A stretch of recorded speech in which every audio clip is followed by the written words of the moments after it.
All right, my beautiful regiment. Let me just get everything started. I know it's been a few weeks since I've done this, so let's take a small.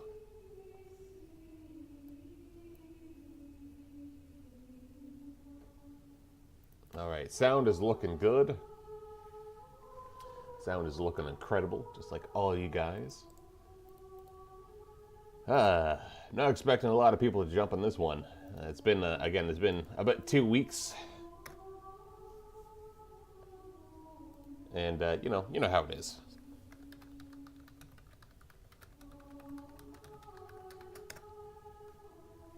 You know how it is. All right, let me just reorientate myself. I really need to get like a head jack extender because I just need like an extra foot, or get like wireless. Actually, I don't know if I get a wireless headphone, but like, yeah, I need some sort of like extender just by like a foot, or like a couple of feet. All right, let me just go back to OBS for a moment. Yeah, everything can happen in real time now. Perfect, perfect. All right, so where did we left off? It's been a while. Okay, so we're making our bit more dark fantasy, bit more bloody Stormcast Eternals. We're going with a red, white, black, and dark silver paint scheme. So that's all good. We did finish one. Who is it? We finished like the outline for one. Now I was actually taking a look at her. Let me zoom this a little bit more in, just like that. And I think that like right now, come on. Yeah, there it is. I think like right now she's a bit too dark. Although I do love the edge highlighting I've done.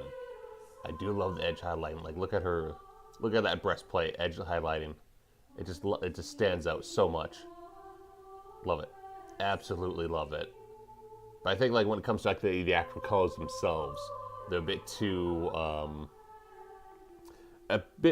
dark. I need to brighten them up. So I'm trying a slightly different tone. If you can see, like I know this has been through a black wash and this hasn't yet. But I think if I just go brighter, if we go a little bit more brighter at the start, and then add a little more different colors, I think that'll be really sweet and make it really pop. All right. So, let me just do a look at these miniatures again. See if I can just lower this just a little bit.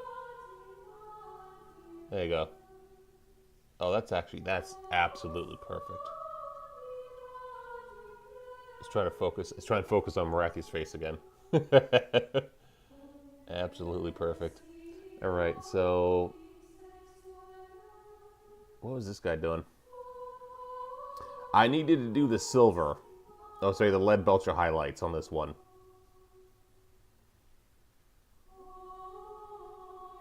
All right, I can do that. Let's get the paint all mixed up. Again, for the armor, I'm using lead belcher as kind of like the highlighting, a little bit of highlighting. The Iron Warriors as basically the base armor.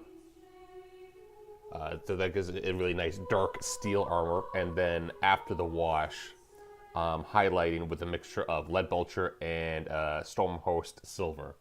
Just to give that really nice, kind of worn, sharp metal look to everything. So, I think that'll be pretty cool. Actually, was I using silver?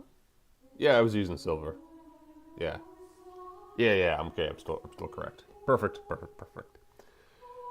And then I was using Vallejo Gory Red, which is nice. But I'm thinking maybe, oh shit, I don't know. Let me. See, I was using a mixture of Glory Red and then Mephisto Red to try to bring it out a little bit more. But I think it just might be. It might be just too dark. I might just have to go and stick with like the really just dark palette I might have to do that. Or maybe just go over like the large portions with gory red again.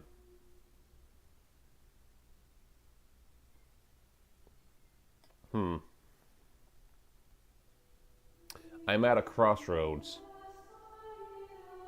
So if I'm at a crossroads, let's do a test. I don't know exactly what to do a test. Oh, well, actually, no, that doesn't. Those guys don't have cloth, do they? Let me check something. Let me check something. 1 second.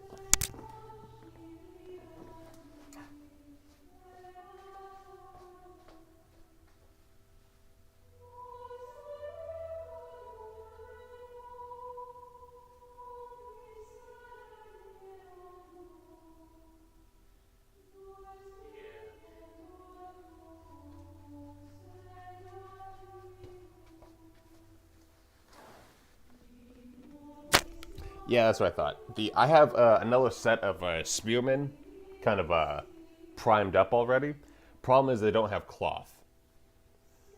Actually, let me put these guys a little bit closer. Problem is they don't have cloth on their models, or not a lot of cloth, so I can't really do the test. Let's. I do like the white though. I'm going to keep the white. Speaking of, I need also do, and for the white, I was using just a basic acrylic, which I highly recommend. You have to really thin it though, thin that down a lot. Okay, well let's go with what I know we're doing first, and what I know what we're doing first is going to be that silver. So this is what the brushes. It's just using a Citadel starter brush, just for now. It's simple, it's perfect. It's doing everything what I just need for the moment.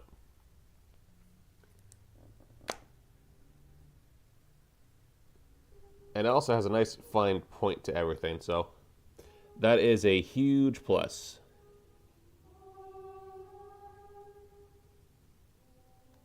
Although there is some like stray strands at like the very tip, which is a bit annoying. I think I might actually have to cut those off at some point. Now, it has been a while since I painted. It's actually been 2 weeks since I painted. Last time I painted was on stream, so my hands are going to be a bit shaky. Let me just actually move it a little more like this. Hands are going to be a bit shaky when it comes to everything. I still think that I need an overhead light, if I'm being completely serious. And how is the miniatures? Miniatures are slightly out of focus. Maybe if I actually just boom this up just a little bit. Something like that. Yep, okay, perfect.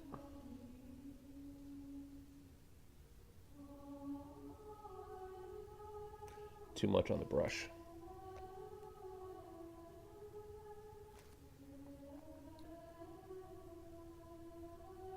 All right.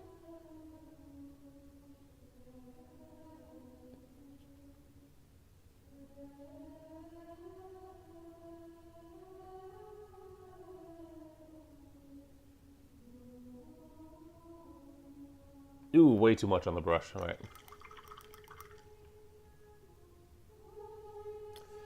Way too much on the brush. I saw it coming out. I was like, oh, no, that ain't gonna work.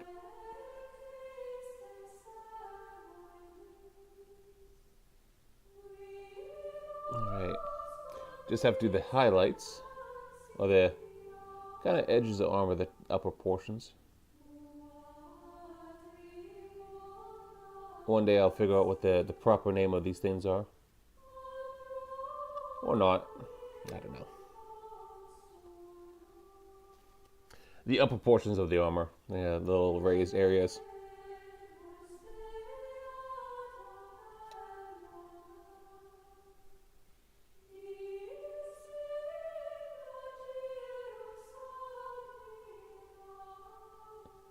Alright. Looking good.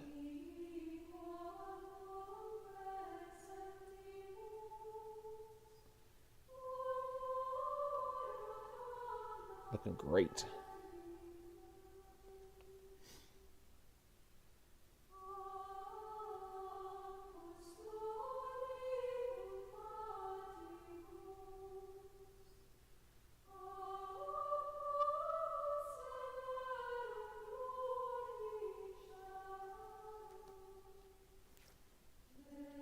Right.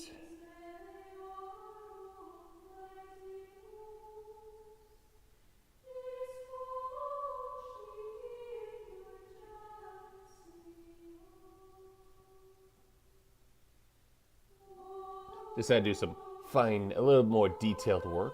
Can you see the models? A little bit. Again, I still need that overhead light. I think after the stream, I'm going to go on Amazon and actually buy something that I can put up there. Because I got light from the side, as you guys kind of tell. Which I can actually move a little bit closer. Let me just... Marginally a bit better. Marginally a bit better, but... Yeah, I think I definitely just need like an overhead light source of some kind. This happens when you work in a room that doesn't actually have an overhead light. I've got a little piece over back here.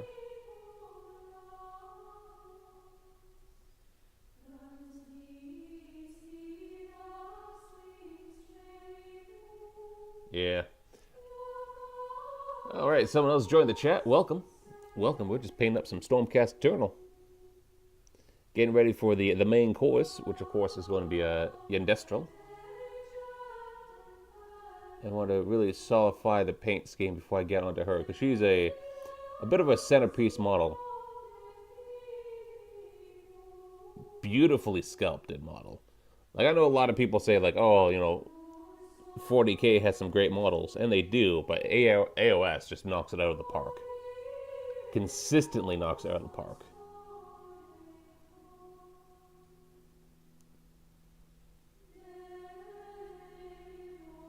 Which is why I kind of laugh when people bring up the, artificially try to bring up the divide between AOS and, like, Old World. Because Old World players and AOS players know that Old World players use AOS models. Just because they're just a cut above. I just lost somebody watching the stream because I said that. Oh, rip. The truth hurts, I know. But you know what? We're fine with that. There really isn't that much of a divide between AOS players and Old World players. Not like people online want to make you think. Ben Man vibing. Hey, buddy. I know the truth hurts. The truth hurts sometimes.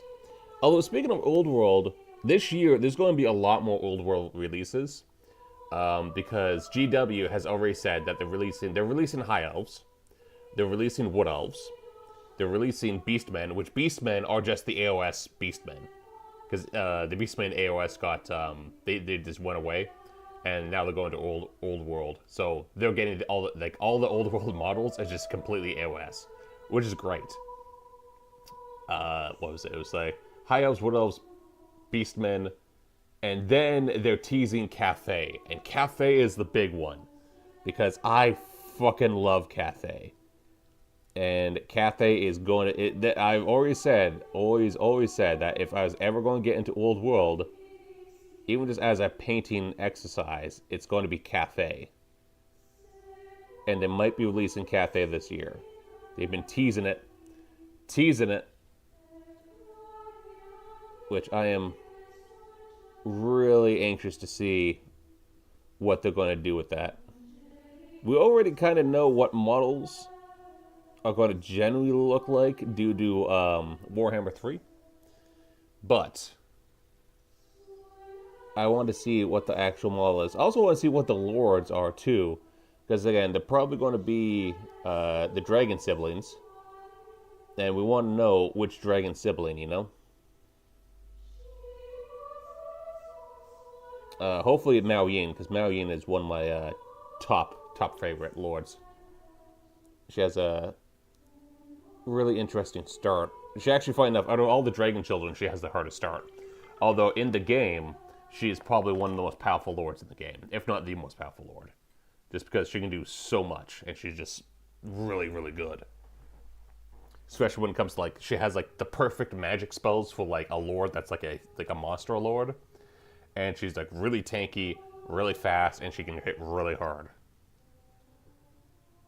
Plus, like, she's like, so she has like the life spells to like regenerate her, but she also has like what is it called? I think it's called like Pit of Shades or something like that, where she just like, you can basically tank everybody around her and just drop this spell and just wipes, it just nukes like the units. It's really, really goddamn good.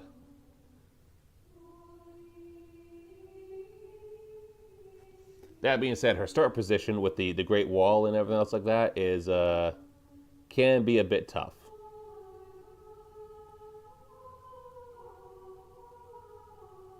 It can most certainly be a bit tough because you're fighting like you got Skaven to your south, you got Tzeentch and Chaos Dwarves to your north, and like you can't really push to the north because that's all territory that you can't settle in. So it just be, yeah, it's like you really have to know like how to play Cathay to play Mao Yin. Conversely, her brothers are really easy to play. Zhao Min and Yang Bo, stupidly simple, and they got really great start positions as well. So if you want to get into Cathay, I actually highly recommend starting Wanbo if you got the DLC, or Zhao Min if you just have the base game. I need a black. No, I need white first. Let's do white. Oh, that's way too much white. So like that. Ah. All right, get back in there.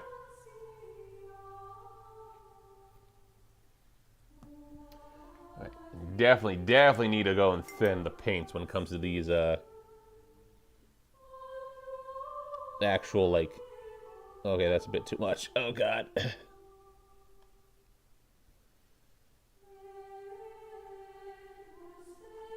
Oh, what the hell? The paint's doing something weird. Never seen this before.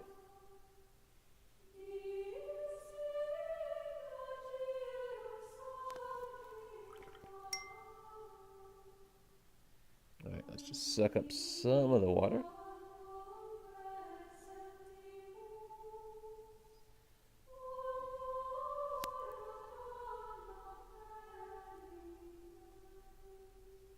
So it's like the paint and the water wasn't mixing, as if you were trying to like thin down an oil paint, because of course oil and water don't mix.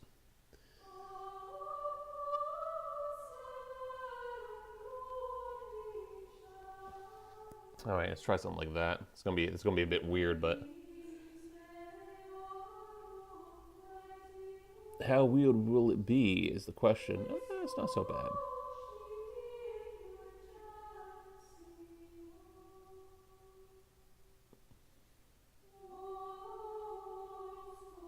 Not too bad at all. It's not optimal, but I can work with that, definitely. Oh, shit.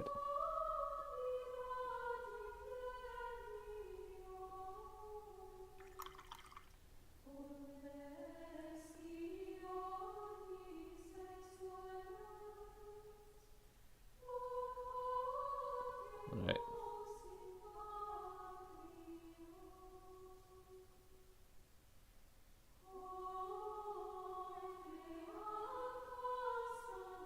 Alright, that's actually too watery. Oh god. Oh no.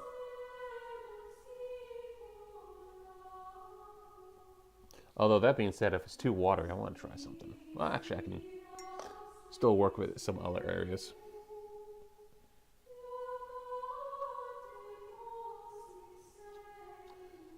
Well, like in here, because I need to get these indents all coated. Of course, since I did a Mechanicus Gray as the undercoat, or as the primer coat, brighter colors such as white need a few more coats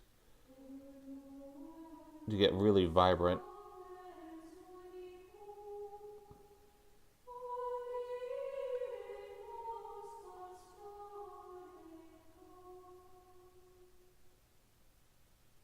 which is perfectly fine. Perfectly fine.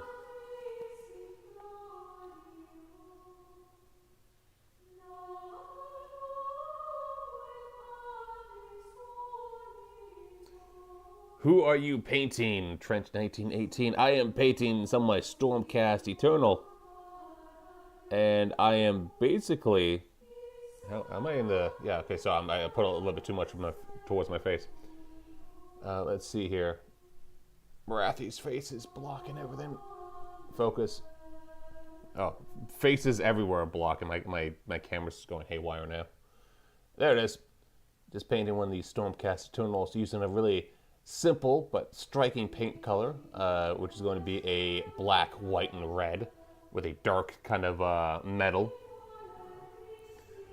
for the armor, which we're just doing the line art. And then I need black. Do I have black out here somewhere? I swear I thought I did. No, charcoal. We're using charcoal instead of the black, which is going to it's like a lighter. It's like a warm black, which I'll actually just shake up right now because we're going to use that in a bit. But yeah, and this is all into service for the main goal. And my main goal is oh god, I didn't label these right. Nope, not the U. Oh yeah, okay, so that's the industrial. So this is the main goal. I want to paint the left like the right. So I need to like get my skills up so I can actually do it and like make it look cool. Because again, that model is like it's going to be like one of my first centerpiece models. Because like she's like a big lord. And she's amazing on tabletop as well. Nice. Is this medieval Warhammer or something else? This is Age of Sigmar, so this is high fantasy Warhammer. However, as I said before, alluding to a little bit before, oh, there's some crumbs on my desk. Oh, unprofessional. As I was alluding to before, Cathay is going to might drop this year, which is going to be like dark fantasy China. And I am super excited for that. And I really want to pick up a few sets of those guys. Just as a painting project. I don't think I'm actually going to play the game. But as a painting project, I think it's going to be amazing.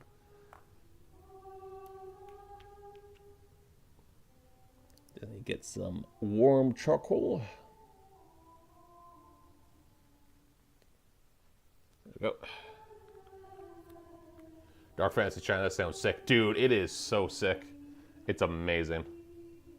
I can't wait for it. Again, it was like when when Old World was coming back, they hinted that like the first two races was going to be all new races, which is supposed to be Kislev and Cathay. But something happened in the background. People were thinking that maybe it was COVID and the war in the Ukraine that kind of stopped everything. But I'm not so certain at this point. But they went back and they're like, okay, we're just going to go and release Tombkins and Bretonia, which did huge, which is massive. Tombkins and Bretonia did like this, knocked it out of the park. So that's why this year they're releasing a lot more armies, which is they just released the High Elves, Wood Elves, Beastmen, which are the Age of Sigmar Beastmen, and then they teased Cathay, and they'd be heavily hinting at Cathay.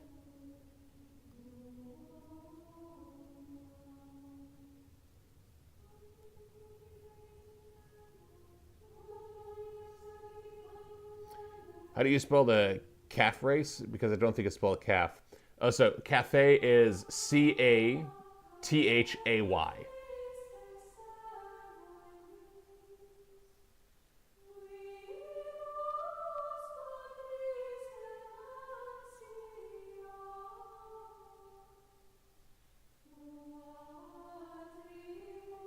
Cathay, cool. Yep, that's it.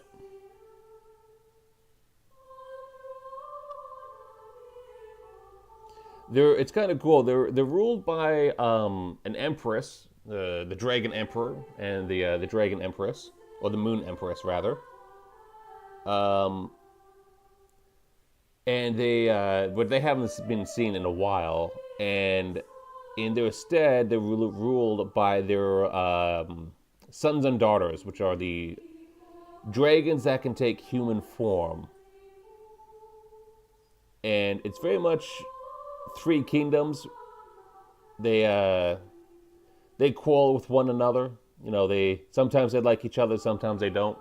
You got Yao Ming, who is my favorite. She guards basically the Great Bastion, or it's basically like the Warhammer fantasy version of the Great Wall. And she is really cold, aloof, all about protecting Cathay, and she's a huge daddy's girl. Huge daddy's girl. And so that's like her whole deal. And then like there's her brother, Zhao Ming, who's like a lot more relaxed, a lot more talking to the mortals, making deals with the ogres. And it's really cool because the dragon siblings, they all mate with humans because the pairing makes something called dragon-blooded Shookungurs. And those guys are like superhumans, like they're like, you know, like better humans.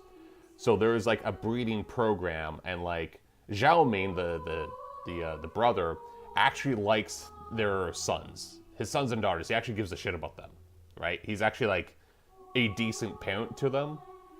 Where I'm pretty sure Yao Ming, if she could get away with numbering them instead of names, she would do so. For her, it's just like breeding is a means to an end, and that means is saving Cathay, and that's like their main concern. And they got, of course, they got like gunpowder and stuff like that. They got like a lot of gunpowder units, and they got like giant terracotta sentinels as like their monsters, and they got like winged horses and rocket cannons and massive cannons and like snipers and everything else like that. It's just really cool. They did a really good job with them.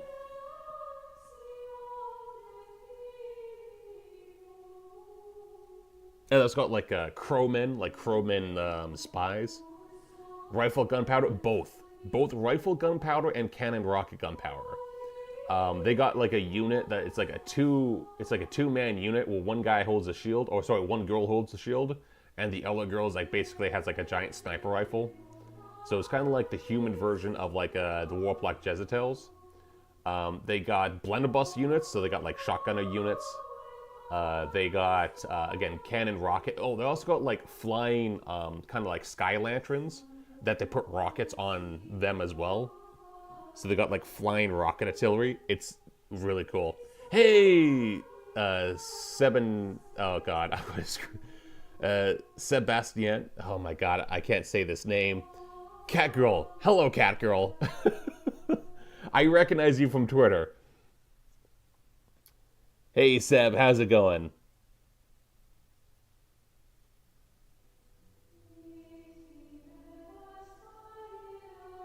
One of these days, I'm going to have to catch a stream and hear you say your own name.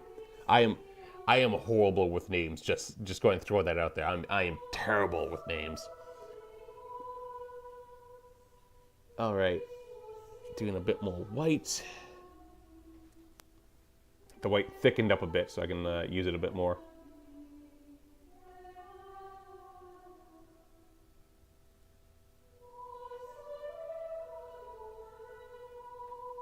Alright. It was close enough. Oh, thank you. Thank you for saving at least my dignity. But how's it going? We're just talking about Cathay and how I'm going to wail for Cathay when it drops. Because like I even commissioned art for Yao Ming. That's how much I love Cathay. I actually have art of Yao Ming. You know, fuck it, I'm going to show it off. I love this art so much. I've been meaning to actually get it printed. I just haven't found the time. And I used my USB stick for something else. So I actually let me throw something up here. Let me just 1 second, ladies and gentlemen. God damn, I love this picture so much. All right.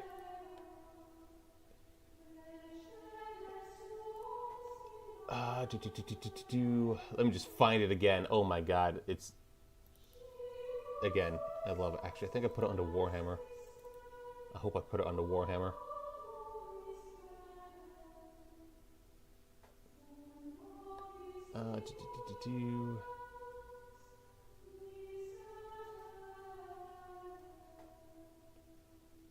No, I bet you I put it under downloads because it downloaded at one point. Yep, it's under under downloads. Oh god, that's huge. Need to shrink that down. There it is. Look at that. Look at that. Oh my god, the artist who did this just did such an amazing job. God damn, I fucking love Mao Yun so much. Oh god.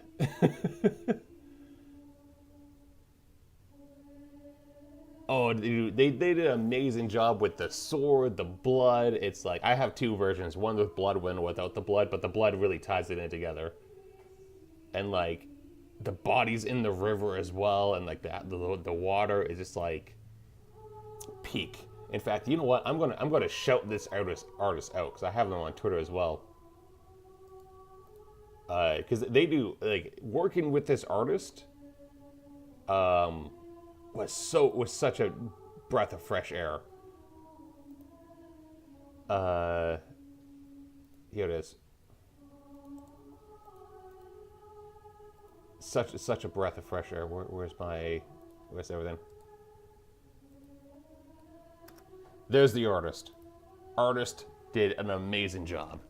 Hey, it's going well. Saw you streaming and dropped by. Hey, thank you very much. I need to catch one of your streams. I've been following a lot of streamers lately, and I've been catching their streams because, you know, that's like one of the things I love to do is shout out, you know, just talk to other streamers.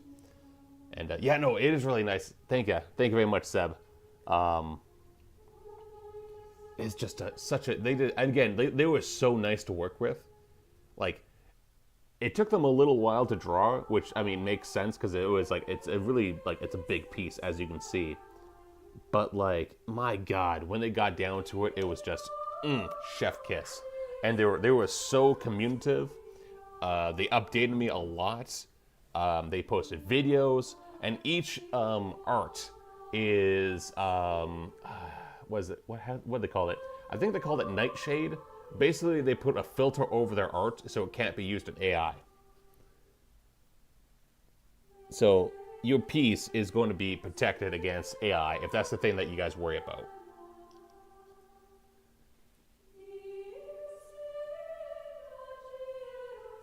But yeah, just a wonderful artist. Just it was such a breath of fresh air, man.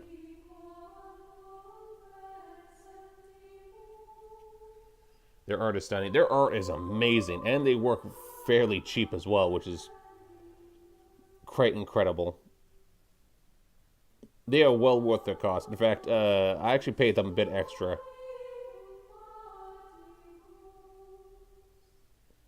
Because they do live, I believe it's Mexico. So like everything is a bit cheaper on their side, but like still, I was like, no, your author's worth definitely more than that. Yeah, it's nice to know good artists to work with. How long did you wait for the commission, if you don't mind me asking? I think it took like a month and a half. He was dealing with some stuff, which he kept me informed, and he was working on other commissions at the same time. So I never felt that like he just ran away with the money, if you know what I'm saying.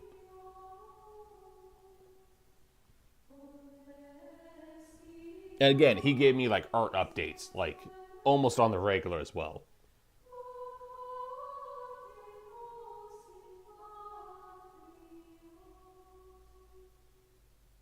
So yeah, highly recommend them. At least give them a follow. They do good work. They do have another full-time job as well. So like, you also got to factor that in. Like, they're not just an artist. Yeah, like when they update you, so you know they haven't abandoned the project. Yeah, totally.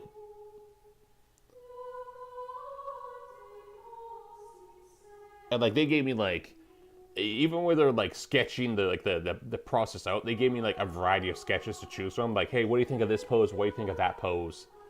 And stuff like that. And like they kept you like in the loop of like what they were thinking of doing. So like if I wanted to change something, which I didn't, because like everything that they were like saying, like recommending, was like stunning. But like if I wanted to change something, they could have easily like accommodated it. It's like it was perfect. Do you know if they are just spaceships?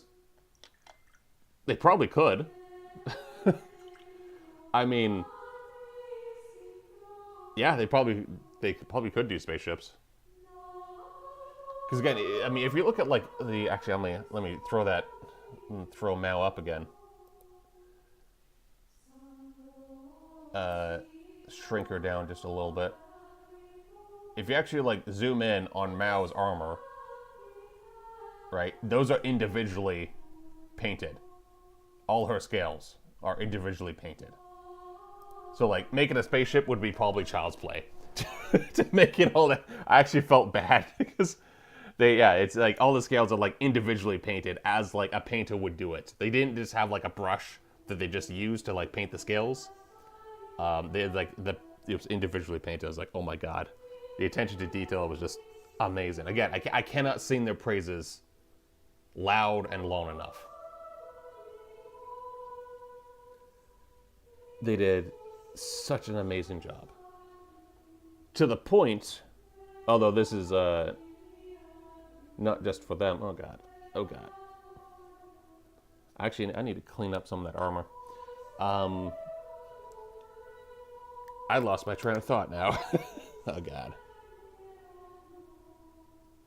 Anyways, my long-term plan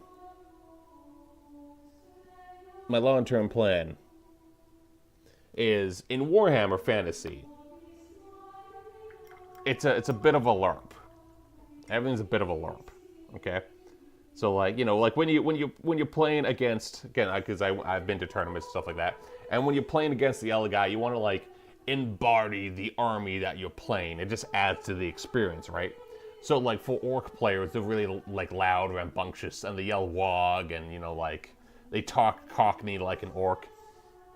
My plan is for Cathay is if you guys ever watched a TV show called Three Kingdoms, which I highly recommend, is free on YouTube, I am going to LARP as a goddamn Chinese man from the Three Kingdoms period. I am going to, when I go to the store and play, I will dress up in a han fu, which is like the Chinese robes that they wear, and I will fucking speak Chinese to them. Not all the time, but I'll just throw out a few Chinese sayings as like, you know, like I'm like praising the Moon Empress when I get like a good roll or stuff like that. Like I'll be the biggest fucking LARPer known to man.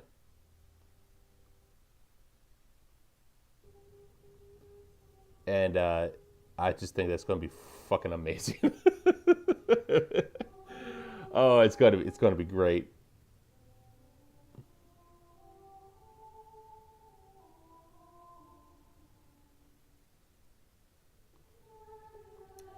All right.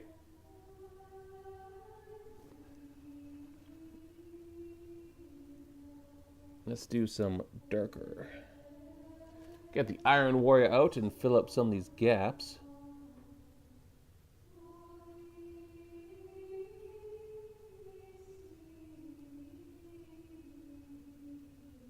Again, it's been 2 weeks. Looks like I did a first coat down here. Oh, okay, looks like I wanted to do a bit. Okay, I see what I was doing. I see, actually, no, not there. I see there's a bit of cloth here, so I was doing something red back here. Alright, that's why I left it gray. Interesting.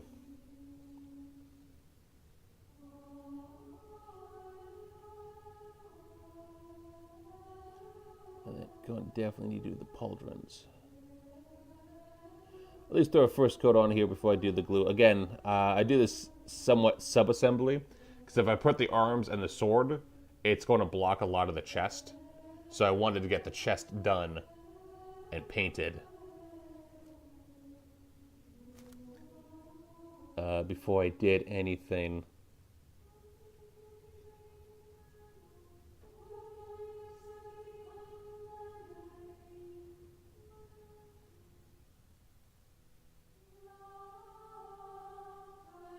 Something like that. Do you make lore for your armies? Oh, fuck yeah, I do. Do you like any special lore you made, or just standard use in their armies? My God, you have unleashed the artism. One moment, sir. Let me do the whole dollarama for you.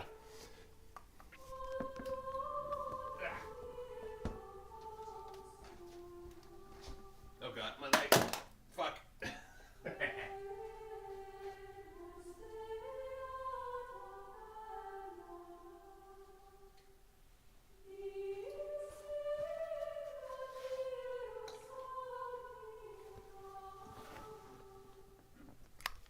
This is like show and tell in kindergarten, and I'm all for it. All right, so there is one complaint that old world players have when it comes to Age of Sigmar. And they say that they cannot, they have a hard time making stories, right? Because you can't really take magical weapons or gear for the lords. All the lords kind of play the same, so it's like really hard.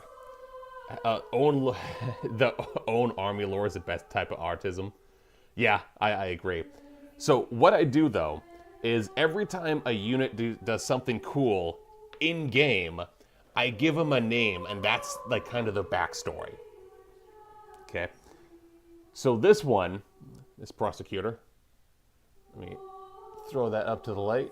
This wonderful boy. His name is Edward. Edward literally saved me a game because he went to the backline objective with his squad. He held it down, and he tied down 2 units of Saurus warriors, giving my lord enough time to kill their basically dinosaur lord on a T-Rex. And he basically won me the game. And he lasted. His other 2 guys, because it's a 3-man unit, those 2 perished. But he stood there for like 2 turns fighting these goddamn Saurus warriors. Just by himself. He was making all the armor saves, doing all the hits. So he did an amazing job. So his name is Edward. Now we have Cassandra. Now, when I was fighting the Sylvaneth, which were, wood elves, so they got like the tree men and everything else like that, her squad was wiped out. And it was just her versus the Tree Lord, which is like a giant ant from like Lord of the Rings, except he has a massive flaming sword. It's great. So, filled with rage of the rage of Sigmar, seeing her comrades cut down, she slayed this Tree Lord 1v1. And what actually happened was her squad got wiped out. She has 2 attacks, and she does 2 damage per attack. So she actually got 4 damage onto the Tree Lord, which was enough to kill it. She died the next turn, but the fact that she took out the enemy lord, her name's, Cassandra, right? And then we got Scar. My lord vigilant on a Griffin Stalker. Scar is an amazing lord. He has killed tree men. He has killed T-Rexes, dinosaurs riding T-Rexes. He's killed vampires. He has killed anything I throw at him, Nurgle champions, anything that whenever the fighting is thickest in battle, Scar is there. Now, no one actually knows if his name is Scar or if it's this one's Scar, because they both answer correct. They both answer to the name. So their bond is very the rider and beast bond is really tight. So yeah, that's Scar. He is a wonderful lord. He is a goddamn beast on the tabletop, and I absolutely love him. He has helped me so much in games. So yeah, that's my kind of lore autism for my spearhead units. Now, I'm not quite sure about the units I'm painting at the moment. Cool, I like the idea of 2 sharing a name. Yeah, I thought that was pretty cool too. Now, I'm not quite sure about the lore of these guys, as they're more of a dark fantasy version of Age of Sigmar. I'm not sure if I want them to have I don't want them to be evil. Definitely not. They're not evil at all. I just think they're just very bloody because again my test for the units of the color scheme is this guy, and as you can see on his base I made a pool of blood and a bunch of skulls at the bottom, right? So and he is let me get the banner. Yeah, he is proper bloody, proper going in for the kill. So knowing Yindistra and her backstory, who is just basically a killer cat in human form, who will just slay beasts of any size and literally go to the God King Sigmar, whatever he's doing, she will just interrupt him by dropping the head of what she killed at his feet and then walking off to kill something else. That is the Yindistra's entire personality, is just kill. And she loves it. She loves killing for Sigmar. She is a bit of a daddy's girl because she was specially made by Sigmar and she knows she's special.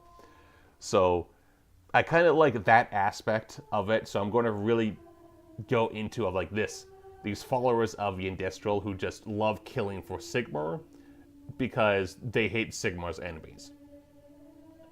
Now, when eventually I get orcs, because I do want to get orcs, because I love orcs, I want to do something interesting, because orcs in Age of Sigmar, they worship Gork and Mork, called Gorka Morka, right? It's one big orc god that can split into two. But they also value strength from other gods and other god beasts. Basically, they even value Sigmar. They really like Sigmar because he is a barbarian king.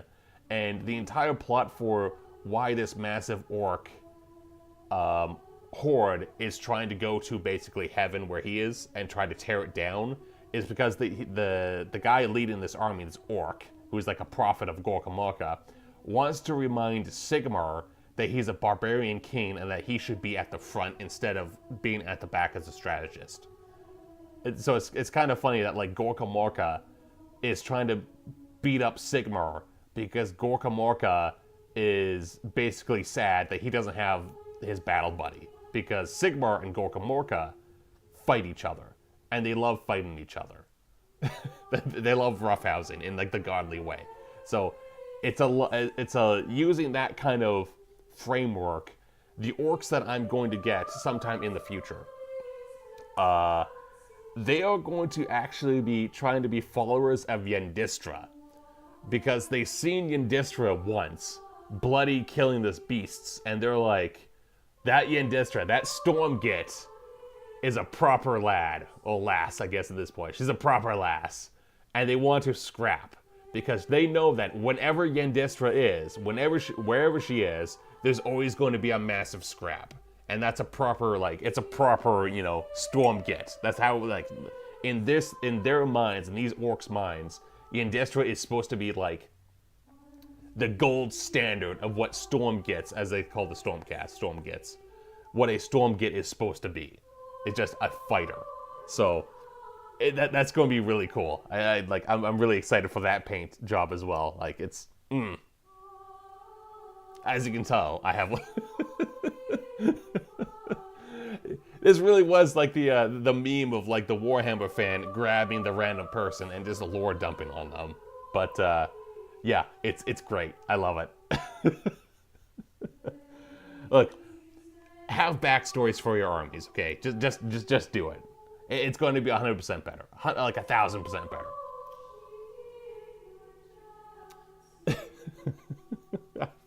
Oh, I fucking love this hobby so much. All right. You're basically done.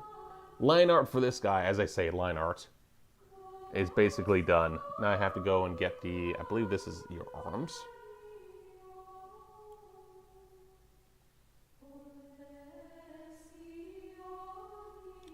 You double check to see if the arms actually fit.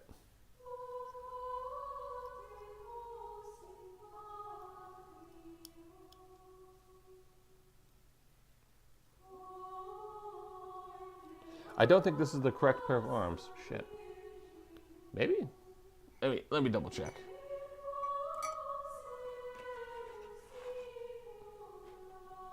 I got a bunch of primed guys over here already.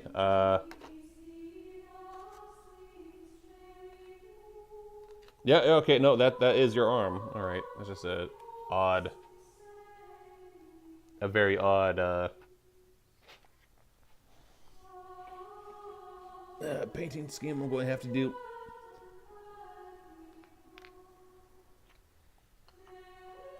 Oh, a gluing job, not painting scheme, gluing job.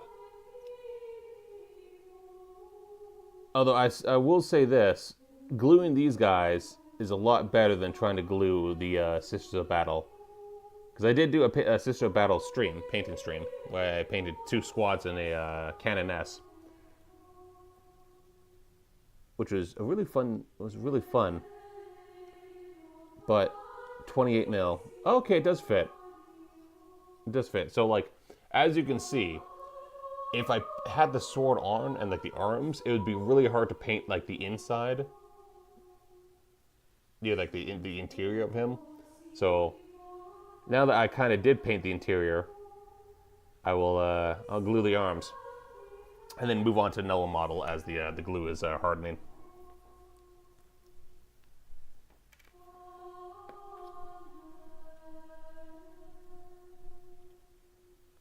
All right.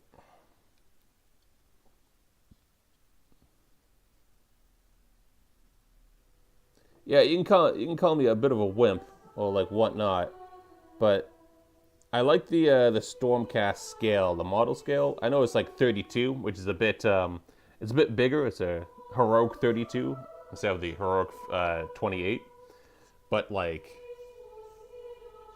it's I don't know. It's just like a really nice scale to work with. I agree. The sisters, not a good first choice for an army. It is, man. The gluing them were tough, and modeling them were tough as well. Like realistically, I know like a lot of people say this, but like having like the first kind of like painting squads be like, oh, your arm is misaligned. Is your arm misaligned? Oh, your arm is definitely misaligned. Holy shit. 1 second. Get in there.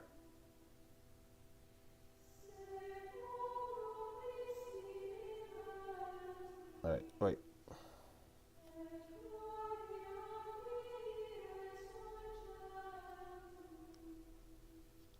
All right, there it is. Perfect. Chris is averted. I know like a lot of people like kind of meme on this, but like having the first couple squads of like Space Marines as like the first choice army is probably the best.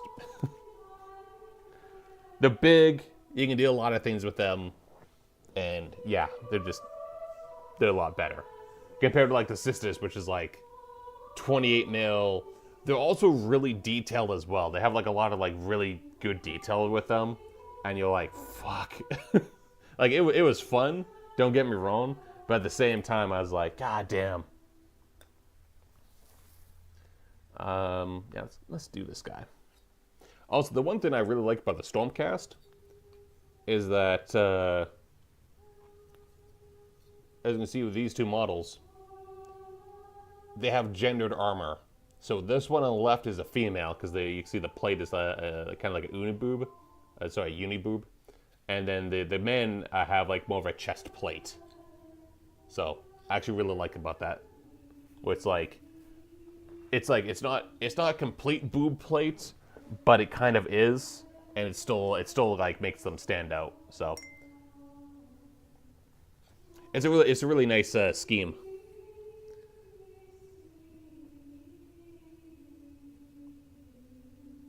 All right. Although, if I remember correctly, Seb, if I can use that nickname for you, if you have another nickname, please tell me. If I remember correctly, on Twitter, you were painting some Eldari. How are those guys going for you? Or girls?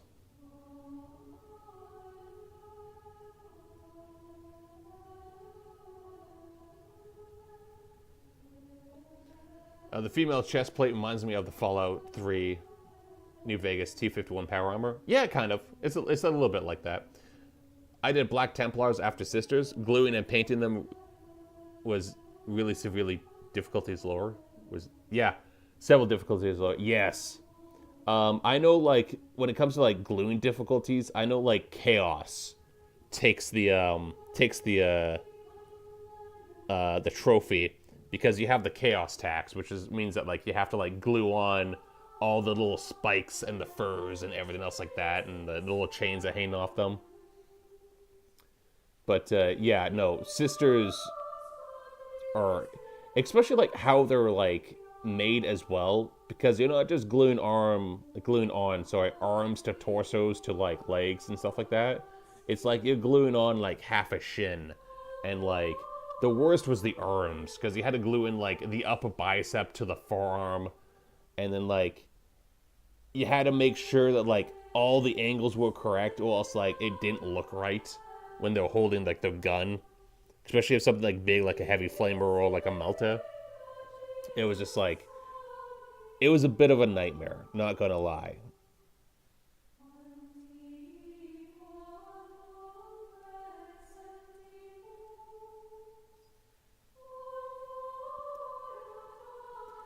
Thousand Sun trim will haunt me forever. Jesus, yeah.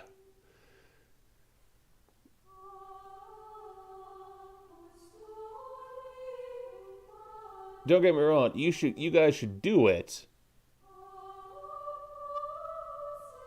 Just as a painting exercise to really, like, you know, flex your skills, but, like, yeah, goddamn.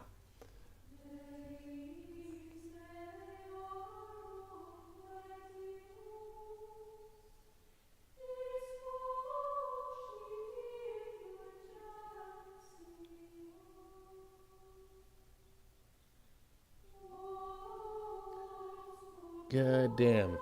Goddamn, those sisters were hurt.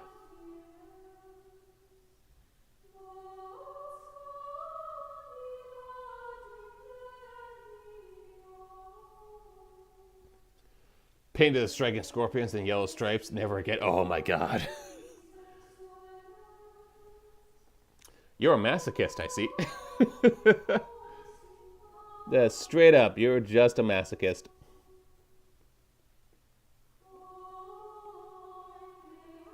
Wait, no. Shoulder armor does not get paint. Or rather, it does not get metallic paint. Yeah, and as you guys may have noticed, I am using metallic paints. I'm not doing non-metallic painting. I will eventually learn how to do that, but, like, painting non-metallic paint for all this would just be nightmarish. It already takes me a long time to paint these guys anyways. But Eldari is perfect for experimenting with contrast speed paints. That is true. At the moment, I don't use contrast or speed painting. Because I do want to learn. I still want to learn, you know, like light, shadow, and highlighting and stuff like that too. And I don't want to fall into the trap of using speed paints as a crutch. Not saying that you're using it by any means. I'm not going to imply that at all. Or imply anyone who use speed paint that as a crutch. But I've seen people just their painting skills kind of fall off because they go with the Zenithal, you know, like Zenithal white, just use a contrast paint, slap something together, and call it a day. And when they get to, like, you know, like a model that they really want to paint, they don't have necessarily the skills where the skill set that they have isn't where they are supposed to be. So they get frustrated and stuff like that. So, like, I've been trying to just do, like, quote unquote ye oldie painting ways, which I'm not saying, like, I don't want to come off saying that, like, I'm somehow better than people who use contrast or speed paint. It's a personal fear of mine of, like, not learning how to paint properly and then realizing like, oh, I fucked up.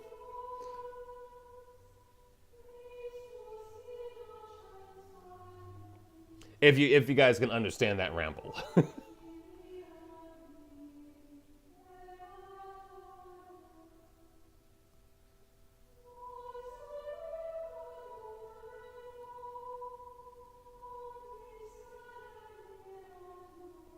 All right. I have to do the face. But that all being said, I've seen some wonderful work with speed paint and contrast paint, especially with something like the Tyranids. I've seen some wonderful work with those guys.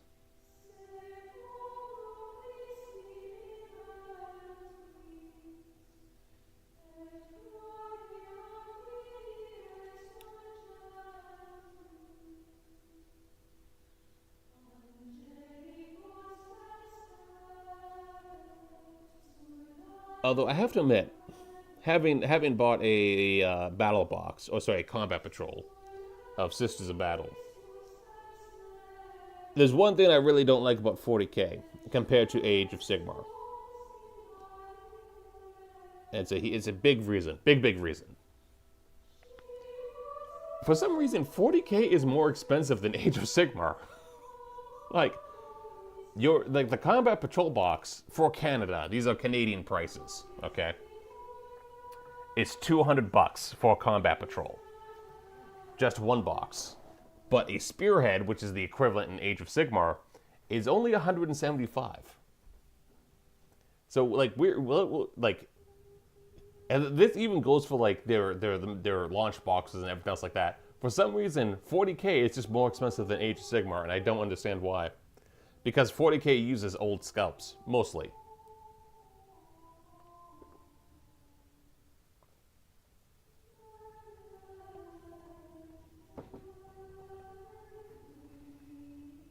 You know, shout out to my Corn Berserker that's been in rotation for like, what, 30 years? Also, shout out to the Eldar, who, you know, before their model refresh, were using models since, you know, back in ye olde times. All right, we are painting red. Let's do some red.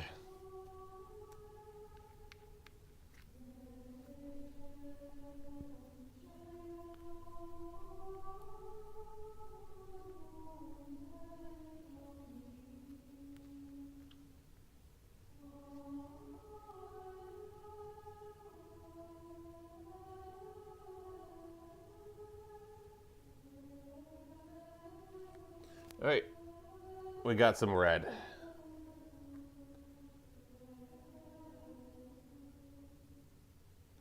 In addition, I heard that the Spearhead mode is way better than the Combat Patrol. Spearhead, unironically, if you, like, again, I normally actually mainly play Spearhead. It's a very easy pick up and play game. The boards, it's a smaller board. The rulers are a lot, the rules are a lot tighter. It is, I've heard from people who also play Combat Patrol that Combat Patrol basically walked so Spearhead could run. Spearhead is just a fantastic system. It is slightly more simplified than like a normal 2,000 point game, but it's only simplified when it comes to like magic and stuff like that. Like magic is slightly different in Spearhead. But it is a fantastic way to get into Age of Sigmar, or even just the hobby in general, because you buy a Spearhead box. Everything that you need in the Spearhead comes in the box. You get the rules online; those are for free. You can easily, depending on which Spearhead you buy, easily transition into like a 1,000-point game. Like particularly like the ogres. If you buy like an ogre box, that's like, I think it's like 900 and some odd points just for the ogres. So like you can easily just go to 1,000-point game.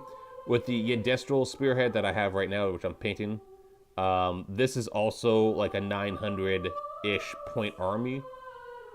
Because, like, the Industrial's, like, 400 points just by herself. Oh, I got a hair here. Fuck. Get out here. Stupid hair.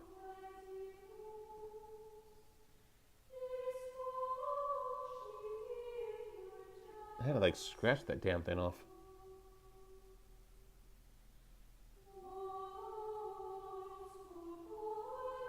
Strange. Anyway, sorry. As I was saying, the Industrial Spearhead, that's like hers like 940 points. So, like, you could easily just run a 1,000-point game off this Spearhead. Very easy to, like, buy just a few more squads just to fill out your roster. Yeah, again, game rules, it's slightly simplified, but not at the same time. Very easy to get into, and honestly, it's a lot of fun.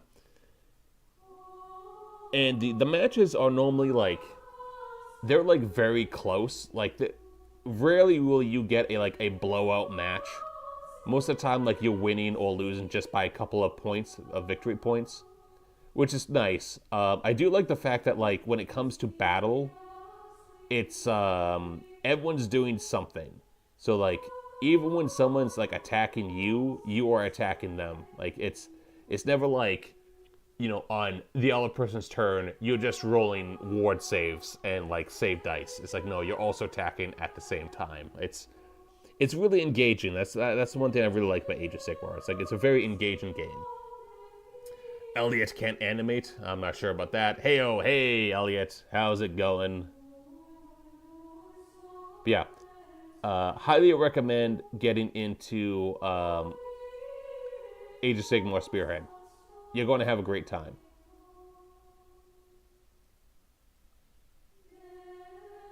Unless you buy the Lumineth. Don't buy the Lumineth. I should finish these songs right now. Also, my cat has a case of death. I'm sorry to hear about your cat. Is the cat actually dying, or is it just sick?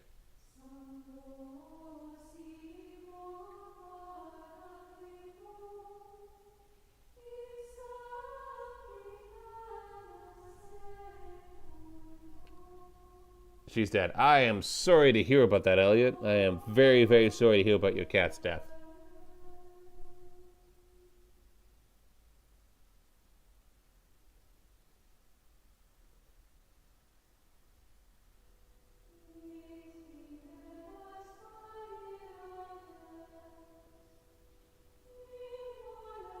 I am sure that she was a good girl.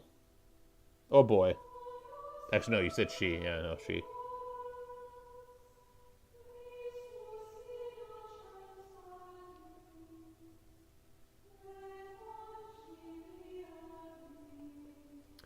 All right, but yeah, when it comes to spearheads, all of them are good except for the high elves, which are actually really good when it comes to like the 1,000, 2,000 point games. But like the spearhead, it's just the mechanics don't work properly.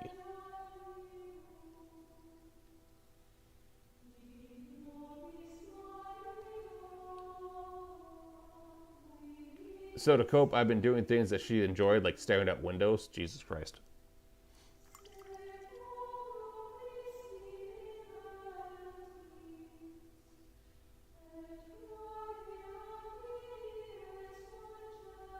My friend got the Lumineth. I am so sorry to hear about that. I left the blinds partly open, at least night, the glass door, because of her. Oh, that's cute. That's cute, Elliot. Yeah, the problem with the Lumineth is they're great on tabletop because they have like a lot of units that synergize with one another, and they get bonuses, but like the spearhead kind of really undercooked them, unfortunately. Now, that being said, you can easily the spearhead is really good for just getting just basically a bunch of units for Lumineth. Just they kind of suffer in the spearhead format. They have the opposite effect of Nurgle, because Nurgle is actually really powerful in spearhead. Because of the smaller board, their slow kind of movement isn't really much of a hamper for them. Same with the Orc spearhead that's coming out. Those guys are going to be really powerful as well. I just know it.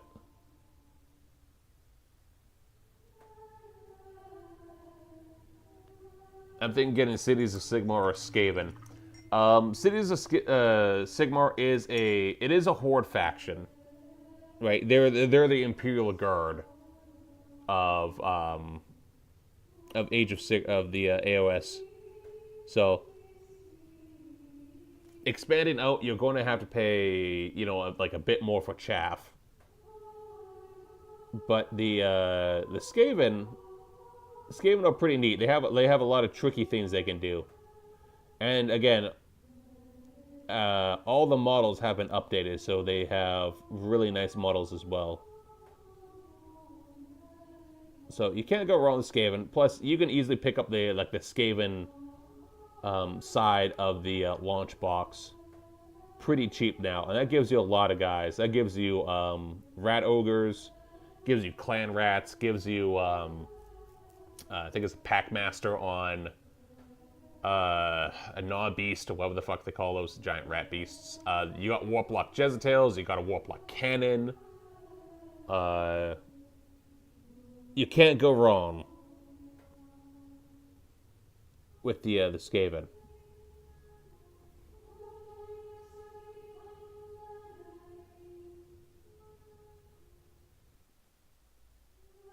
They do a lot of tricky things.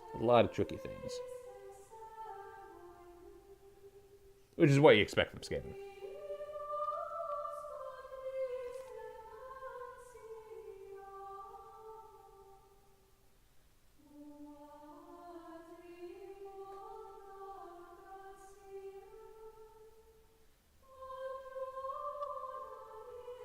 And if I remember correctly, the last tournament I went to, when it came to Spearhead, the guy playing Skaven did place. Well, actually, funny.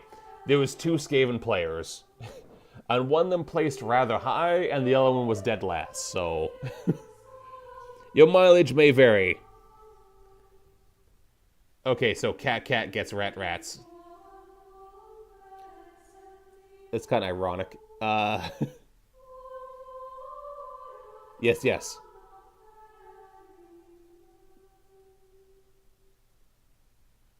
Again, can't really go wrong. When it comes to the 2K games, or the 1,000-point games, and going past Spearhead for a moment, the only race that is suffering at the moment is Ogres, and that's because Ogres hasn't really been updated at the moment, which we're expecting that they're going to get a massive update.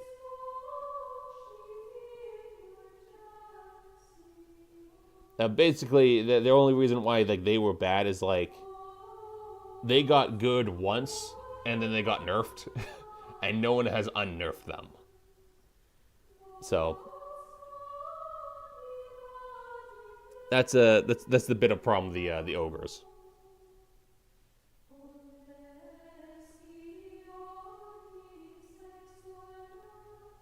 But may I humbly suggest our Lord and Savior, Sigmar, as another option for your armies.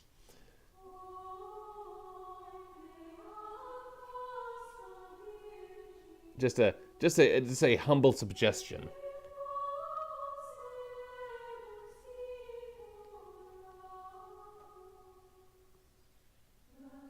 Do I really? Let's just paint a little bit red back here, because there is technically some cloth back here.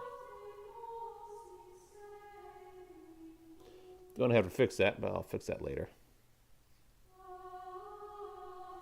And then going back to this guy, because I know there is some cloth back here that I need to paint up.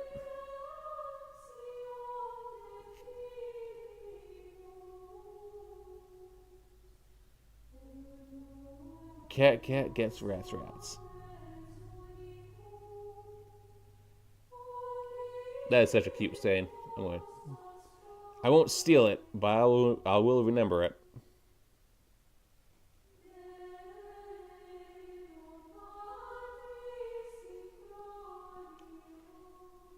Also, I spent 71 hours on one song amount. What the fuck?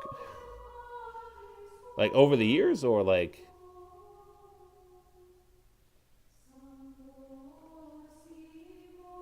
I don't have Spotify, so I wonder how that's actually going to work out for me. Because I think Spotify does tell you that, so... Alright. Put you off to the side. Probably overtime, most likely. I guarantee you, most likely.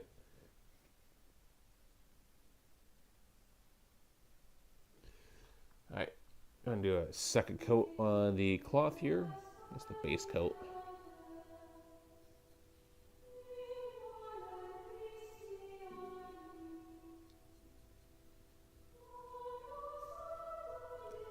This might not have been the most productive stream. However, this was one of the funner ones that I had in quite a while. So thank you all for joining to my stream. I highly appreciate it. You guys keep me company. I know this might be exciting as watching paint dry, but it is it's a wonderful time.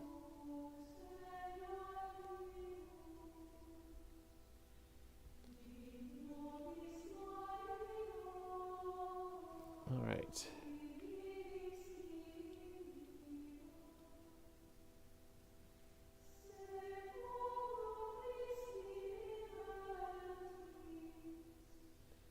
Bit of sloppy work here, but we have to get the in time. Literally watching paint dry. Yeah, I know. Actually, should title this stream. One of these days, just watching paint dry, painting the Stormcast Eternal.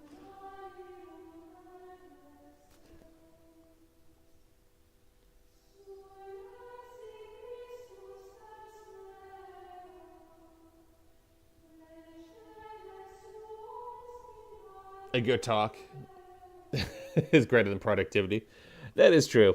That is true. Again, the fact that I get to just talk to somebody about my Warhammer autism and lore is it's always good. One of these days, I should do like a collab with somebody, and just have like a painting stream collab, and do something like that and just nerd out with somebody. That'd be great.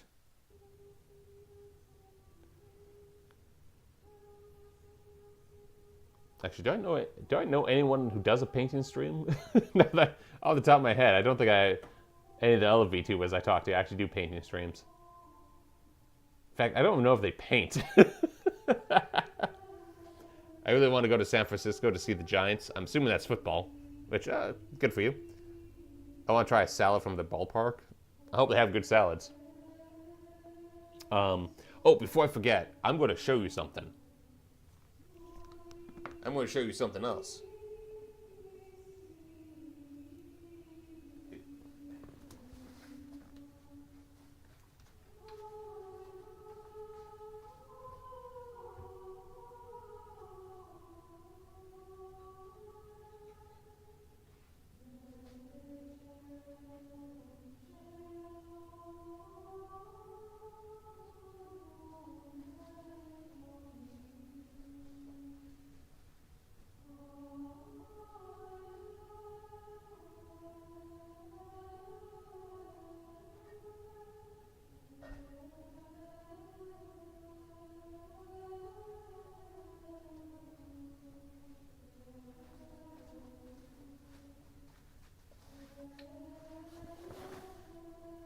I'm back.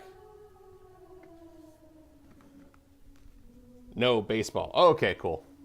So I don't watch baseball or football. Speaking of Sisters of Battle, though, I want to show them off. I'm actually particularly proud of these three. Faces are a bit horrifying, I will admit. I still haven't mastered the painting of the faces. But my god, I love this color scheme.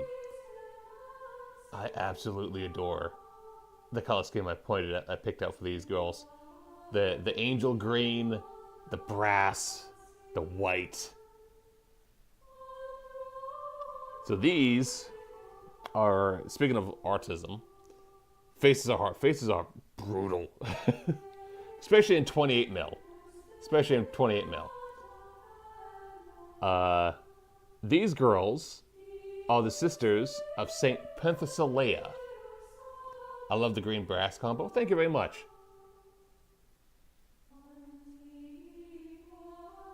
Thank you very much. So, they're the sisters of Saint Penthesilea. And the whole deal is that they're, again, the person who founded this order was named Penthesilea. But in the battle where, in her final battle, Penthesilea died. However, the war was not over, so her second in command actually donned her armor and pretended to be Penthesilea to win the war, because she didn't want the Penthesilea's death to negatively affect the outcome of the war.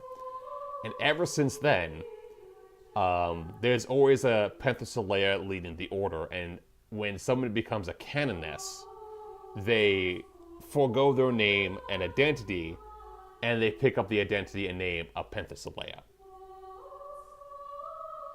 So, there's always a Penthesilea in the order. And I'll be honest with you, I love the fucking... This is Angel Green, by the way, from Vallejo. This one right here. So if you ever want that color, it is Angel Green. Come on. There it is. It's a fantastic green. Really, really good to work with.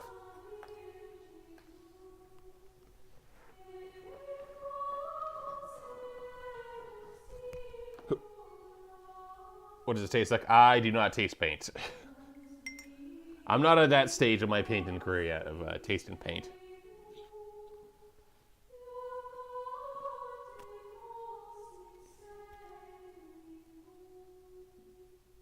Alright. I need more darker colors. But that right there is lead belcher silver. Which is what I don't need. Actually, I could use that.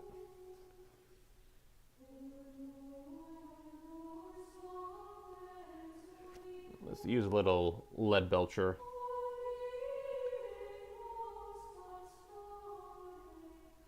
Just throw it on here.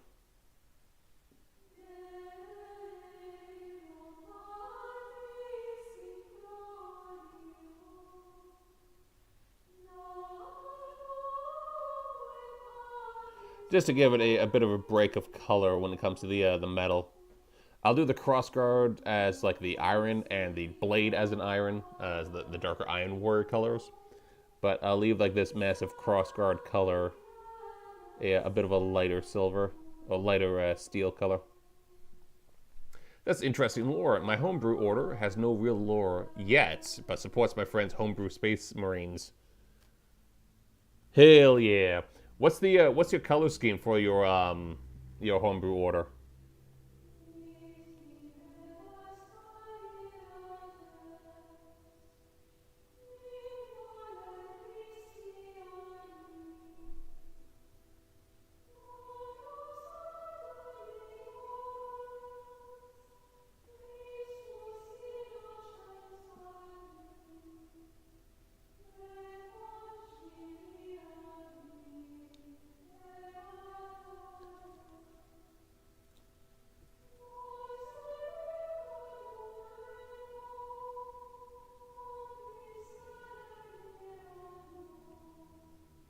If you don't mind me asking.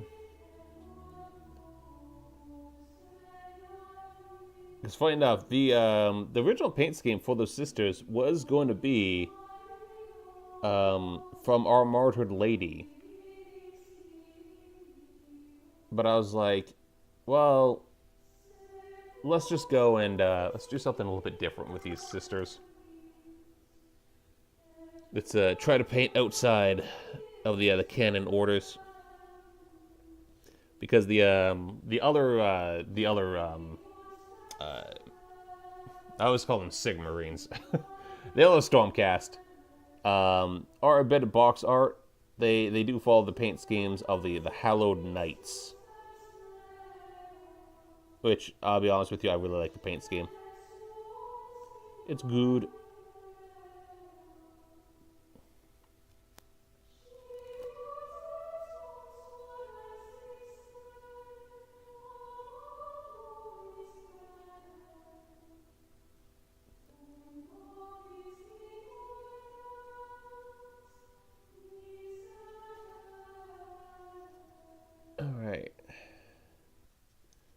I'm going to have to paint slightly down here for a moment.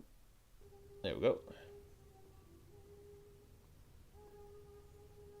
Now, did I paint the entire hand silver, or was it just the fingers?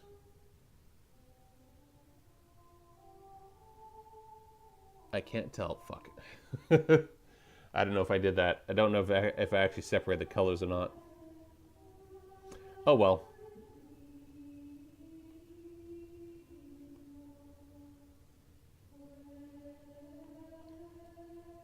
Oh well. I can do a second bit of color up here.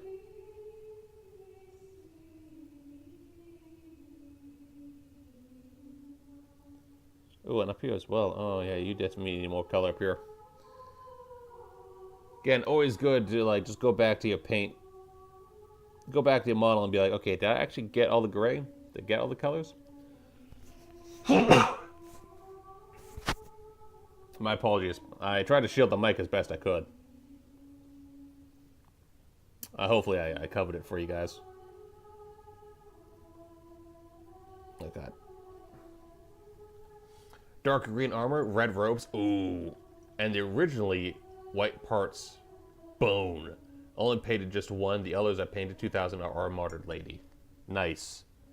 I'm telling you, like, the which did he use, like a wrath bone, or did he use like a darker bone? Because like I used a what did I use on these girls? I did use a darker bone. If you look at the icon, that is in fact a darker bone color. That's mostly you'll find those mostly on like Tomb Kings with that more of that like bleach darkened bone type color, or like the bleach kind of off, more yellowy bone. I thought that'd be really cool instead of just like a pure white, because I was afraid the pure white or like the more whiter bone would match too well with the white corsets and the white cloth that I had for them.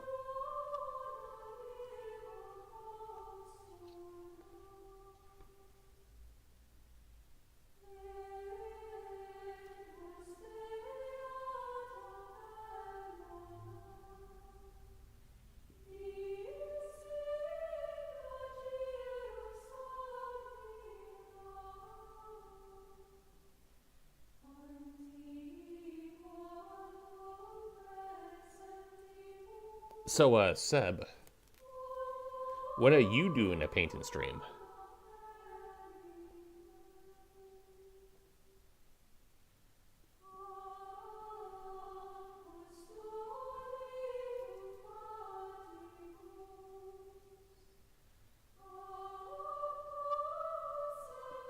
Wrathbone with shading with Seraphim Septa highlights using Upshopty Bone Screaming Skull. Oh, there's the ticket. There's the ticket right there.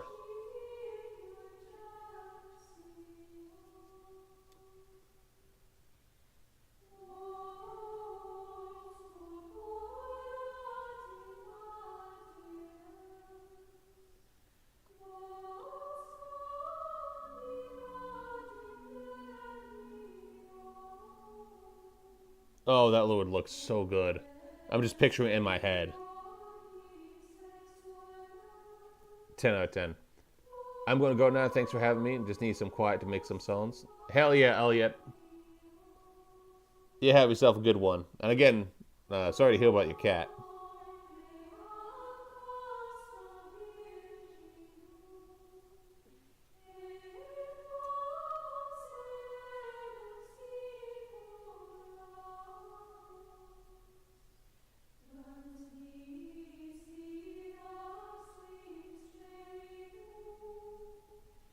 Thanks, man. Thank you. I'm doing painting streams, or streams in general, once I have a good enough setup. Hell yeah. I totally understand why you're talking. Although, like, funny enough, when I started doing my painting streams, and although I don't recommend it, what camera are you using for this stream? God, that's a good question. That is actually, I can get the actual specs out. I actually started using painting streams just on iPhone camera, which It was an old iPhone camera. I don't really highly recommend it, but it kind of did the job a little bit.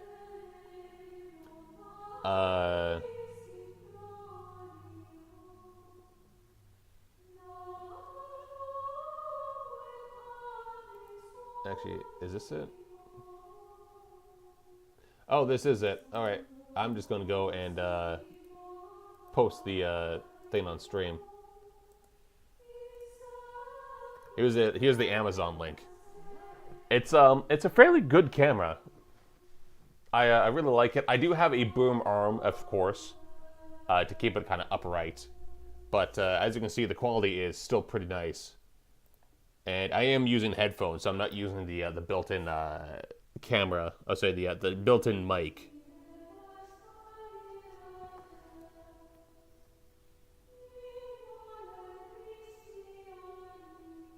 So just be aware of that.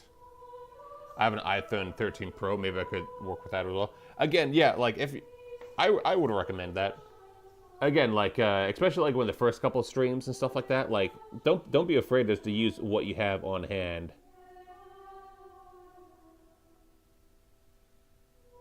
To do again this. Thanks for the link. Not a problem. It is fairly cheap. But like yeah, like iPhone 13 should, you know, that should do the trick. And if not, at least it's something to do to get off the ground, right? Because again, if you're just starting streaming, no one's really expecting you to have the 100% best setup.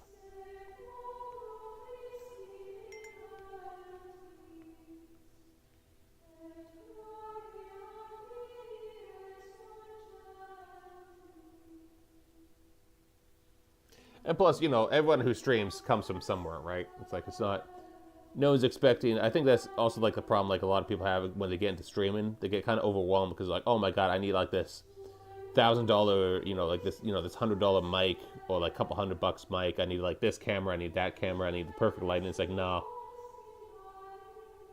All you need to do is just stream. Just go for it. Now I have to clean up my working space. Literal orc workshop. Okay. I understand you totally, because this is literally the side of my computer desk.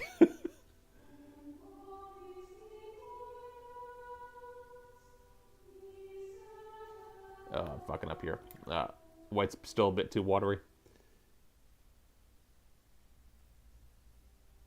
So, yeah, like, I completely understand it. Like, before stream, there was a bunch of crap on here.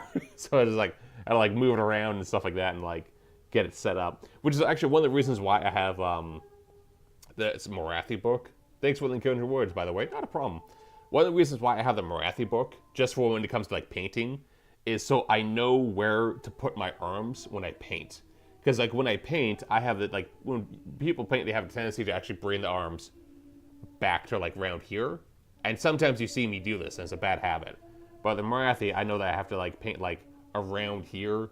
Or actually, sorry, like right here, to actually get like the models on kind of roughly center. So that's another thing too. Just have something like on your desk that's like a center point that you can base on like where to put your hands. Sometimes I have to pull back when do like of course detailed work. Smart trick, thank you. So yeah.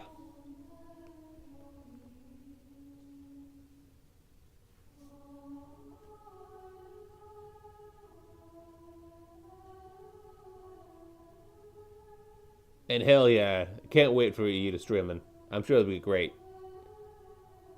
I'll make sure to drop by sometime.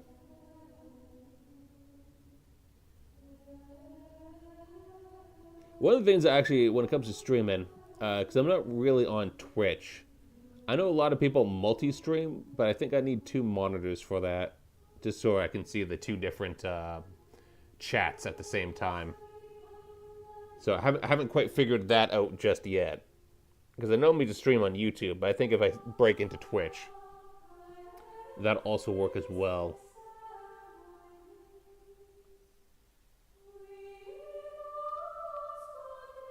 Plus, it's easier for like collabs and stuff like that too, right? So.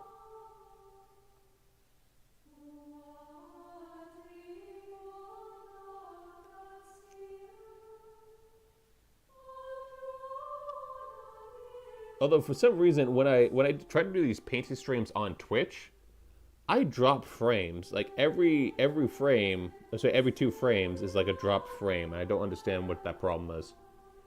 Because I can stream perfectly fine on YouTube, and I'm just running OBS, by the way. I do like OBS.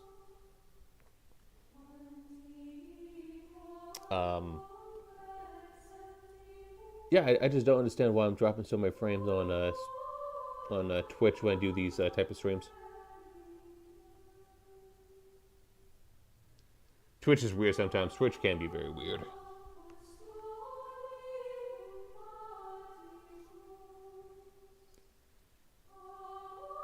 Although I do like the layout. Like, it is far easier to see streams on Twitch than on YouTube. YouTube really isn't built for streaming,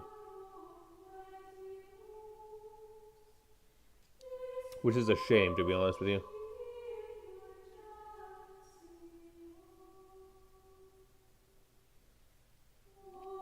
Like, why not just have like a streaming tab? I mean, literally, if YouTube would just copy Twitch, it'd be like just perfect. It's interesting how people paint differently. My friend paints like you, and I glue miniatures on. I glue miniatures on a toothpick. So I am actually looking into that, because you do, that's sub-assembly. When you like glue the different like pieces on like a miniature and just go like that. Normally I do like to paint in some form of sub-assembly, because I just think it's easier for me. When it comes to these yeah, kind of have to assemble them fully, I find. Because like they're just how they glue together. And plus it really kind of, it does show you what you actually have to focus on painting, as opposed to what you don't really have to focus, when it's kind of all almost assembled together, right? Like, for example, going back to my Sisters of Battle, perfect example of this, right? Like, here's the sister again. Let me focus, right? And like, what you're seeing like the top of her torso, and you're seeing the heavy flamer. So like, me doing all that work on the corset that you can't really even see, right? And again, the corsets are detailed as hell. Very detailed. You're right, I just can't stand the unpainted robe part. I try to get the unpainted robe as, actually, I actually do try to do the autism as much as possible when it comes to the robes. Like, because I know, like, I do like try to paint like in between the legs and stuff like that, so like, even if I can't do a full paint job, I can at least throw at least one coat of under, like, one coat down there. Normally I do that really early in the painting like process. So like, I can make the mistakes, I can get messy, and then this kind of fix everything after that. But as long as there's like at least one slap of paint down there, so it's not gray, right? Because nothing ruins a model more like gray.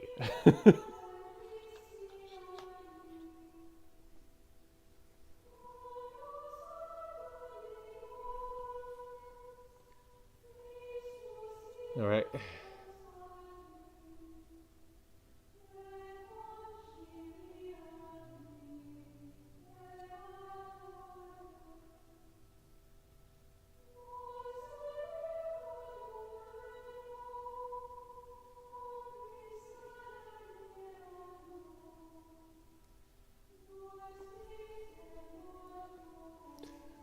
All right.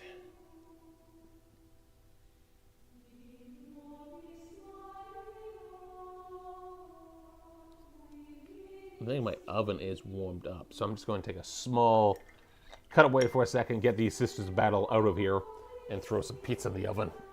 1 second.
Almost knocked over my light again.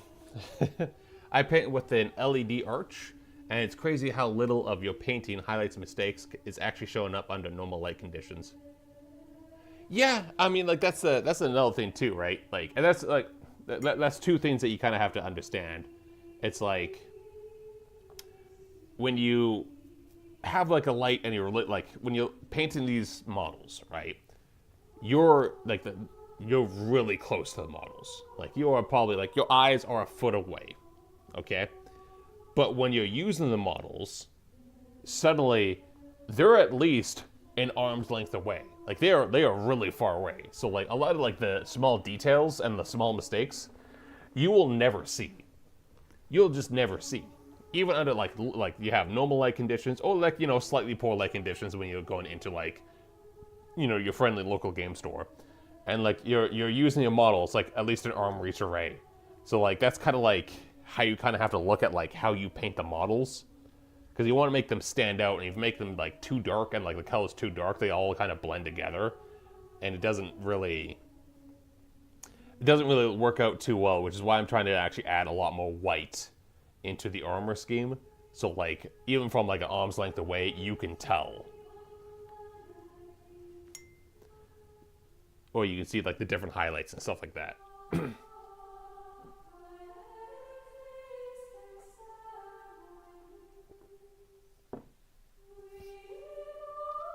I also think sorry about that. Got a frog in my throat. I also think too that like when it comes to painting, especially on YouTube, there is some wonderful, absolutely wonderful lighter colors giving better contrast. Hey, M50 on toss. Welcome to the chat. I think there's a lot of wonderful content about painting on YouTube, and I'm not going to knock that.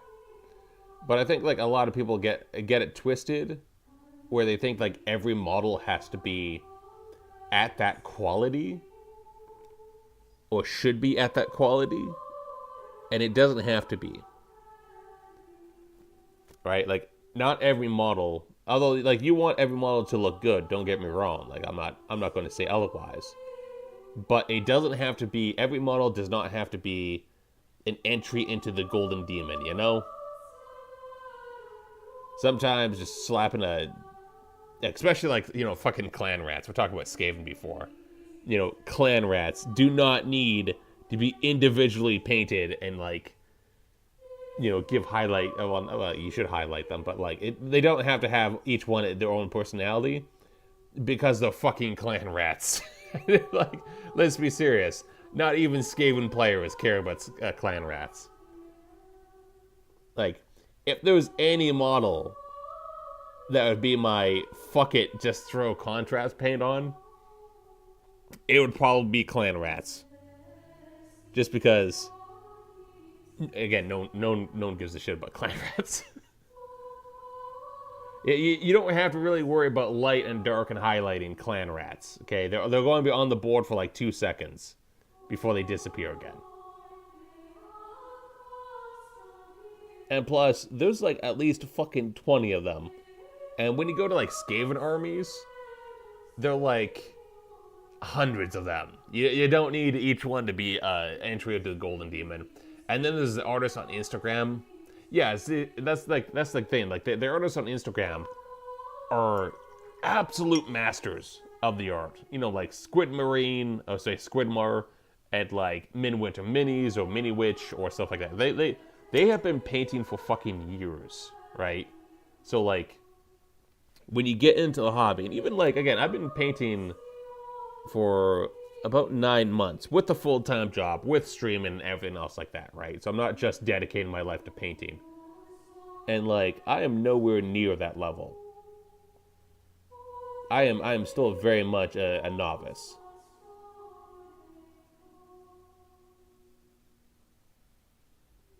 So I think like that's also like, I think people also get discouraged that way as well, and they really shouldn't. Because like, everyone learns differently. They all have, and again, like the thing that you're seeing also on those videos and on those Instagram posts and stuff like that, You're not seeing the mistakes that these guys have make. And they still make mistakes too. Like, everyone makes mistakes. Even at that high level. Now, they know how to like, correct the mistakes, and they don't make a lot of them, but they still make mistakes. And I think like learning how to deal and how to fix your mistakes is also very important as well.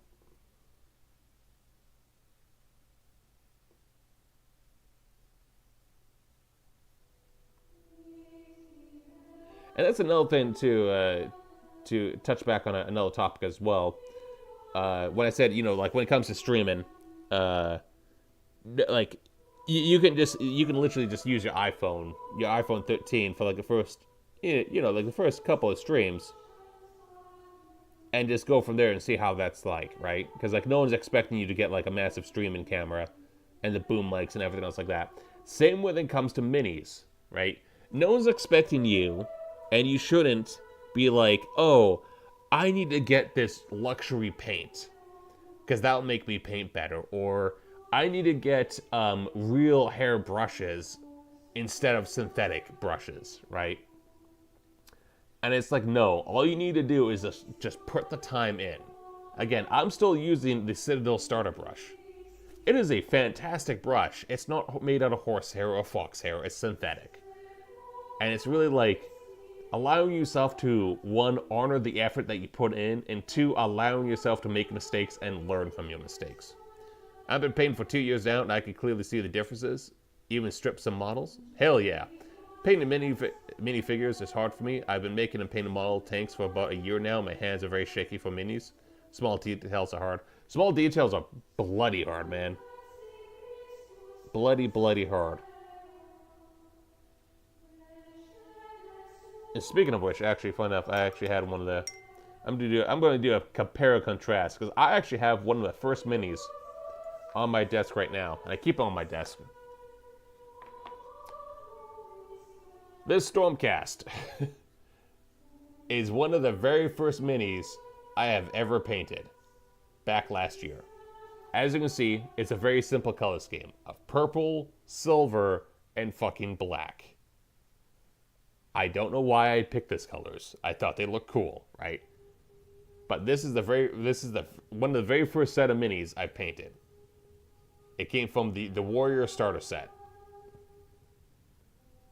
Right? Not a lot of detail. Not a lot of like really good color theory, if I'm being honest with you. And then compare that to like this guy I did last month. Right? Like, you put the time in, you're going to see growth.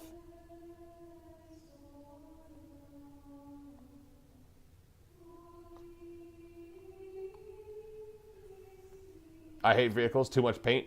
But stripping helps in dry brushing. Dry brushing is a wonderful tool. Dry brushing is amazing. It's really good for highlighting. That's funny because exactly why I like vehicles. I think airbrushing is fun. Oh, you even do. See, that's the thing I don't do. I don't have airbrushes just yet.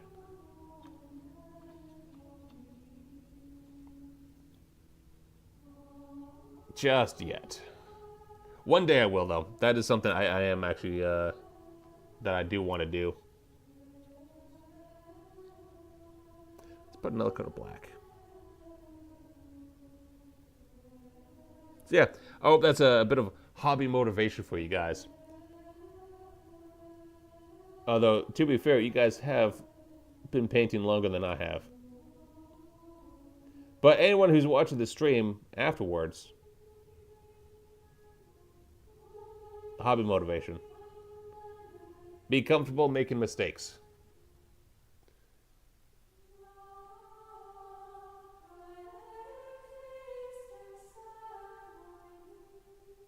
Although, funny enough, I have yet to paint a vehicle. I don't have a vehicle to paint.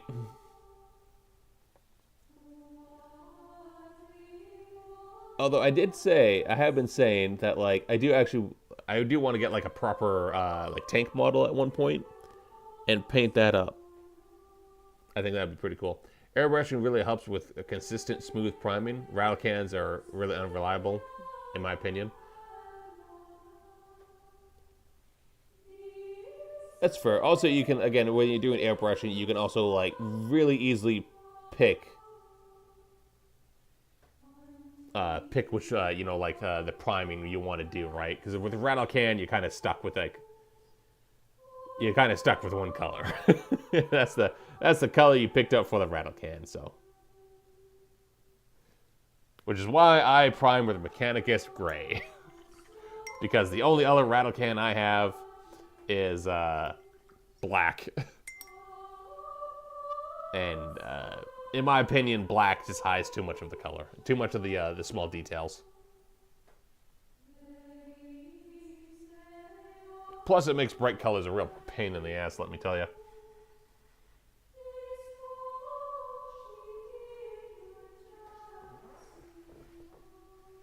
All right. I think I'll end that here though, because I don't want to put more paint on my palette. This is a nice red palette, by the way.